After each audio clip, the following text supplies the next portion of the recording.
two leaders of the Prutour, and they both share the same room. Chris Boardman passed over his red jersey to Stuart O'Grady, and for the two riders on the French GAN team, there was certainly no bad feelings. In fact, it was a plan spawned earlier on the North Yorkshire moors, where Chris told Stuart the time had come to lead this major international race. The only stipulation was that O'Grady had to win the stage, and the ex-Olympic and world champion Aussie did just that. Chris Boardman is now 13 seconds behind, while US Postal's Brownowski is third. Well, O'Grady may be 12,000 miles from home, but it doesn't feel like it here. It's pretty cool, you know, we can even watch the TV afterwards, so it makes a big difference, you know, and so far it's been an awesome tour, and, you know, I think it's just going to get bigger and better. So to stage 3, it begins in Manchester, host to the Commonwealth Games in 2002, and gateway to the Pennines for the Prutour. There are 3 climbs, including Home Moss and the Trough of Bowland, on the 187 kilometres route to Blackpool Pleasure Beach, with its famous tower visible as the riders speed away from the mountains and towards the Golden Mile. It is the place to see and enjoy. And if you're in any doubt as to where the finishing line is, well, this is the Big Dipper of Blackpool Pleasure Beach, and it overlooks the finish. And I'm not sure I want to do this. Help!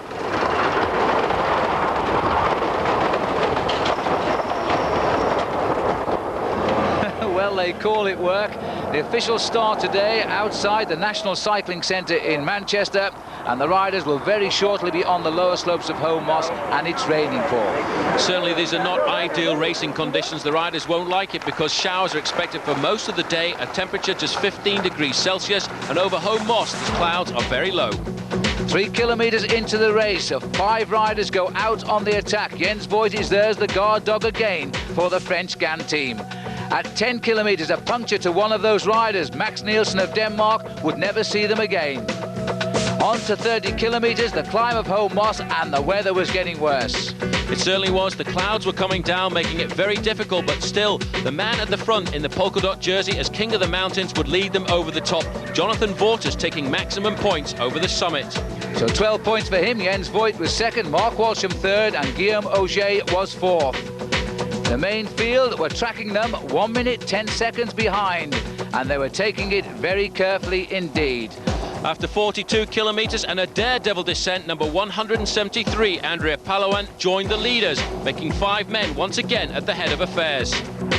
At 46 kilometres, the riders in Huddersfield, and the special sprint for the small-time bonuses. Jens Voigt, the leader in this competition, was leaving nothing to chance. He was clear, he got the small bonuses and the points. Mark Walsham was second, Andrea Palouin was third. At 92 kilometres, when the race seemed settled, the leaders went the right way, but the main field made a wrong turn. Somebody had taken an arrow away, and the main field did not know which way to go. They chose the wrong one. The riders slowed right down, awaiting direction now from the officials and the police following the race, while up front the 4 leaders were gaining time, big time. Riders now were asking the question, which way was it back to the road? Well, one man who knew what happened was the commissaire, Chris Naylor. He was on the motorbike, he'd seen it all. It appears that somebody has removed the direction arrows prior to our arrival, and then of course with the speed people come in, they didn't know which way to go, so it's a general mistake with spectators probably removing the arrows between the leaders and the peloton, with the gap being at 5 minutes. You're going to have to either stop the result of the stage, restart it when everybody's regrouped somewhere. But let's get on the right road first. Chris Boardman seemed to have the right idea. Up front, the race referee with the leaders had them going slowly. But back in the main field, well, they were trying to discover now exactly where they were on the course. So where are we at the moment then? We're just miles away. We're up here somewhere. We've come up this way. We need to get back and then turn right again. The brake's gone back over Home Moss again. I'm not complaining though, I'm happy. Positive attitude. The riders seemingly in happy mood. And even the race leader, Stuart O'Grady, was just concerned with staying warm and waiting for a decision. Well, the leaders of sorts were continuing to race. They were now at the top of Waddington Fell, and again Jonathan Vaughters was stacking up the points in the King of the Mountains competition. The race referees had decided at that point to let them sprint it out because this is an important competition, and for Jonathan Vaughters another 12 points, but discussions still going on with the race referees exactly how to get the riders back on course. Under escort by both the police and the officials, the riders were now being led back to the race route proper, and nobody was showing any animosity at all. A little bit of curiosity perhaps, but if you need any help, well, ask a policeman. Are we on the right road now? Yeah, we'll take you down towards Clarion, and then you want to be going towards Clitheroe. It's starting posted from there, okay? So it wasn't long before the race was back on course, while further ahead on the open highway, the police had put up a roadblock. The leaders now had been stopped officially. They would now have to wait until they could reorganise the race start on the road. Jens Voigt didn't look too worried, and neither did the rest of the men. Back in the main field, Neil Stevens on the far right was having a chat. Chris Bourne was explaining to his teammates that the leaders had stopped up front. And at least the leaders, who have been in the lead for most of the day, seemed to understand. Yeah, well, I mean, it's fair enough. I mean, not only because my team has the jersey, it's, you know, it's just unfair. They take the wrong way, we take 35 minutes. I understand they're doing this in the fairness of the race, and I think it should be done. Was there an argument or a difference of opinion between you and the other riders? Because we were told that you were being asked to stop, and you obviously were still rolling along, although not with great conviction. No, we were just taking it as easy as we Right. So Jonathan Vaughters there, the leader of the King of the Mountains. Meanwhile, back at Waddington Fell, 39 minutes had passed by as the main field come over the ridge. So they've been off course for the best part of half an hour. Now onto the top of Bowland, the race was about to resume. The leaders now were still climbing steadily on what was the final climb of the day. The main field now stopped to re-establish the situation, and they were going to be released with an estimated time gap of 6 minutes, Paul. Exactly, that was the time gap when the confusion started, 5 minutes and 45 seconds to be exact. And now what they had to do was get themselves organised, but it was going to be a lot harder for the 5 men in the front because they had been stopped for 30 minutes at the side of the road. And onto the climb now. The leaders had lost just a few seconds of that 6 minute restart, but they were still well ahead. This the last climb of the day. Jonathan Vaughters trying to make a hat-trick of wins. It looked as though Jens Voigt was in a little bit of trouble at the back, and certainly the man in yellow, Mark Walsham, wasn't enjoying the climb of the trough either. He certainly wasn't. The man setting the pace at the front, in fact, Andrea Palawan, the man who'd gone very quickly down the descent of Home Moss, putting a lot of riders under pressure, and you can see just how hard it was for Mark Walsham, wearing number 61 at the back.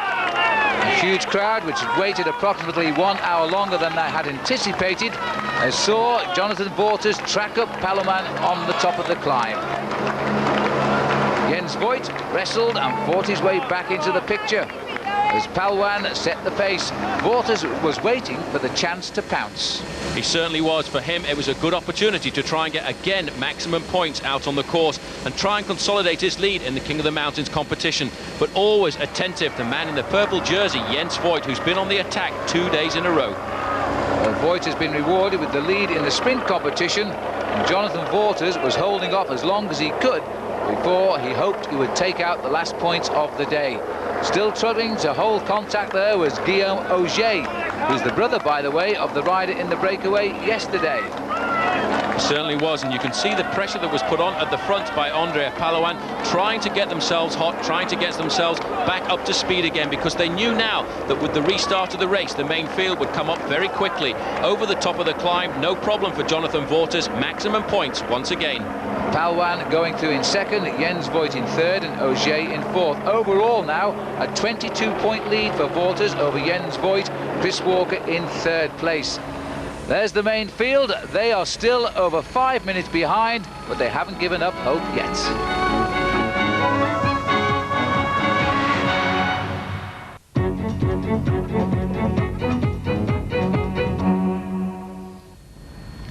And welcome back to the third stage of the Prutour. Blackpool Tower is now ready and waiting for the arrival of the race. They are back on course and the leaders are still the same, entertaining the big crowd down on the pleasure beach. The Red Devils from the Army. It's a long way down. Red fleurs, and in fact, Paul, they're bringing the coloured jerseys of all of the race leaders with them. Certainly a different way to bring the race leaders' jerseys down to the finish line here in Blackpool, but these men certainly know what they're looking for, and they're looking for a very good landing. And you can't do much better than this. Absolutely on target, and there they are on the podium with all of the leaders' jerseys of the various competitions. Now all we need is to bring the race home. There's a tremendous carnival atmosphere here on the Golden Mile, and everybody is ready now to welcome the Prutour in.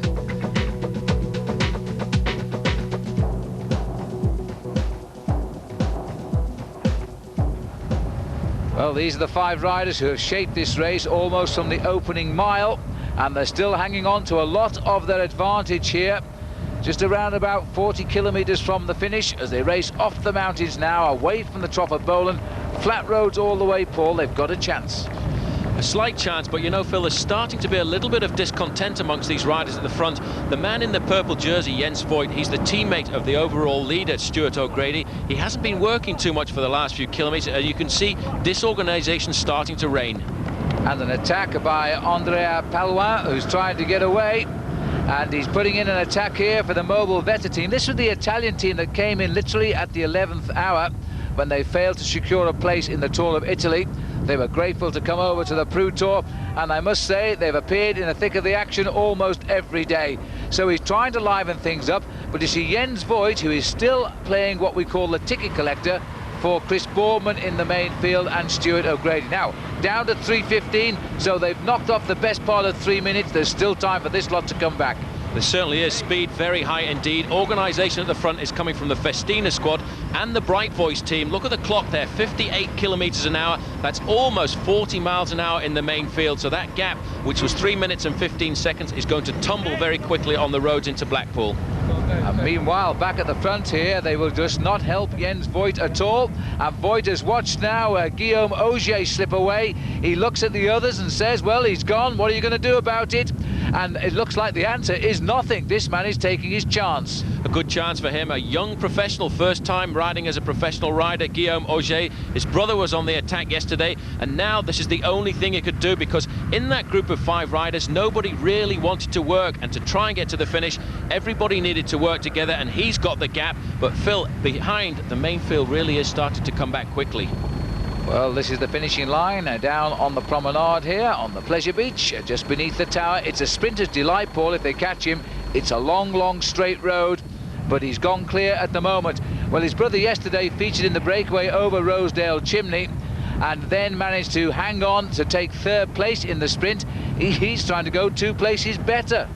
He's trying to see if he can, but it's a very difficult run-in for a rider, because the wind now starting to come off the sea, and the group of 4 riders that he's left behind him now, led here by Jonathan Vortis, are just getting picked up by the main field. So it's all back together, bar one man still leading the race. Well, it shows what happens when you're not coordinated at the front and the field has swept them up. I hope they did a head count, because there's 1 rider still away. I have to say it's great to see the Bright Voice team here, the British-based professional team, doing a lot of work. Keeping it very high because they want to pull it all back together. They feel that their man Chris Walker has got a great chance in the sprint if they can just pull back the leader, and he's actually kept a very good margin over the rest of the field, 1 minute 15 seconds, but you know, it's still an awful long way to go. And his legs are heavy now. He's having to push a huge gear here. Don't forget, he was left standing in the road for the best part of half an hour earlier. His muscles were getting cold while they got the race reorganised. Now he's running into the finish with that lead of some 75 seconds, but they are very determined here. The boys in white, the Bright Voice team, have a good sprinter on the team in riders like Chris Walker, and of course the Festina have an excellent sprinter there in a rider like Andre Korf, who finished 2nd when Chris Boardman won the stage in Newcastle. Certainly, that's why you've got these 2 teams riding together. Look at the face on John Clay here. All he's thinking about is staying right on the wheel of the man in front, his own teammate. This is Matt Illingworth. They're keeping the speed high. They know that they've got a great chance of pulling back the lone leader. Just 5 kilometres remaining, about 7 minutes of racing. And I wonder if Auger here knows that the tower of Blackpool on his right shoulder is not far away from the finishing line. To my knowledge, he's never been here before. and he's still trying to keep those aching legs turning. We can't quite see over the back of the following cars how close they are, but they must be closing him down because they are going just that little bit quicker. And professionals have this nasty habit of timing their attacks to perfection. They certainly do. Professional teams work it out really very closely down to the last kilometre, and that I think is what's going to happen, because you can see now the cars are starting to be moved out of the gap. That tells us now, and it also tells Ogier that the gap is coming down well below the 1 minute mark. Yes, Ogier realised that because he looked over his shoulder. He knows now it might only be 30 seconds. Well, it's better than that. It's 45 seconds. He could still hold on here. Once he gets off this main road running into Blackpool, he'll be dodging around the back streets before he finds the approach down to the Pleasure Beach finish. But he was having a hard time there. He's constantly getting out of the saddle, and still in the main field the speed is high, 59 kilometres an hour, so it's still right up there. Well, they've picked up a tailwind here, I think, because that is a very fast speed indeed. There is Stuart O'Grady, happily ensconced in the main field. He should conserve that lead tonight now. 4 kilometres to go, but that is not the sight he wants to see, a long, straight, empty road, because they will see him. They certainly will. This is a very straight road into Blackpool now. 30 seconds the gap. It's coming down in big chunks of 15 seconds at a time. His team manager comes up alongside here, probably for the last time, because he too will be forced to move out of the gap so that the race can be run in at very safe conditions on the road down into Manchester, but into Blackpool. But you can see here everybody now queuing up behind the two teams at the front who are sorting out the sprint for their leaders, and it's going to be a very tricky one. Well, the big pack have their tails up now, and I think the bridge is not far off being made. You've got to feel a little bit sorry for Ogier, because he was out in front today for almost the entire day, and he is now about to be wrapped up here. His lead is coming down very rapidly. It's the white jerseys of the British Bright Voice team now are closing it down, and they are hoping now they are setting this race up for Chris Walker to win the stage. John Tanner up at the front there. A lot of work being done by number 51, John Clay. Really, Clay, one of the top riders here, acting as the team captain, encouraging the other riders on Bright Voice to lift it just a little bit, because they know they have to pull this man back before the finish. And now, Phil, Ogier, you can see this is the sign of a man who's very tired indeed. He's been out of the front of this race for almost the whole of the 116-mile event, and he's starting to roll his shoulders, and very soon it's all going to be over. He's riding straight towards the Blackpool Tower now, and if he looks over his shoulder, he'll get the sight he doesn't want to see. He knows it's all over. He's sat up. Well, it's been a terrific escape by Ogier today, and it's sad it hasn't worked, but work it has not. There's the whole field together, and it looks as though we are going to see, for the first time in the Prutour now, a big sprint finish. Certainly a lot of good sprinters in there. The Festina riders riding very close to the front for Andrea Korf. Chris Walker not far away either, but also the GAN men starting to organise themselves, because Stuart O'Grady, the leader, has proved to be one of the fastest sprinters in the event so far. Festina man on the right-hand side, he's done his job. He'll sit up and swing to the back, but it looks as if they've lost a few places there, because they're back in 9th and 10th place. Well, still the Bright Boys, and that's a good name for them, isn't it, from Great Britain, sitting on the front. They're now got a little bit of crack down in the centre of the big peloton. This is the left turn. We're now onto the Golden Mile and heading up towards the Big Dipper, and I know all about that as the race comes up now towards the line. Now, this will be a terrific sprint here. John Clay and Matt Illingworth are leading out. They hope Chris Walker, there he is, in 4th place. And also, not too far away is the mauve jersey of Jens Voigt. He's looking to pick up now the red jersey of Stuart O'Grady, who's also there. Well, there's the red jersey of O'Grady in about 8th place there. There's the 1 kilometre banner. Now Johnny Clay really has to bury himself. This is an ideal finish for the sprinters. It's a straight road. You can't make any mistakes, and you've got room to manoeuvre and get into the ideal position to unleash that sprint. Well, this is a fine piece of pace-making here by Matt Illingworth. He's going to hold them as long as he can, but it takes a bit of holding now as the rush is coming on the left. The big map boys are making a run. Now, they also have a top sprinter on this event, Jay Sweet from Australia. Neil Stevens on the right of our picture is trying to lead out his big teammate, Andre Korf of Germany on the Festina squad. Over on the left of our picture now, the GAN team are making a run as well. They are thinking of the red jersey now of Stuart O'Grady, because if he snatches a time bonus here, he will increase his overall lead. So it's the Aussie from Festina now. Stephen who's got the lead here. He's making the run for line very, very early. Look at Stuart O'Grady in that red on the right, and that is Magnus Backstead in the white jersey on the left again. Now we're opening for the line, and Jay Sweet has appeared. Jay Sweet for Big Bass has appeared just on the back wheel there of Backstead. Backstead is coming up again now. Sweet is kicking hard. Jay Sweet is coming up to the line. Sweet will take it. Backstead second, and I think Stuart O'Grady got third place right on the line. That was a tremendous result if he did. So O'Grady was there, I am sure. The whole of the field come home together. Boardman was safe there as well.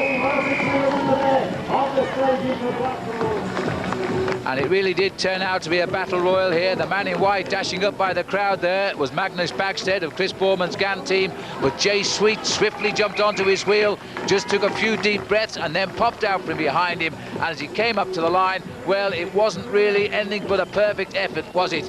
The first victory of 98 for Jay Sweet.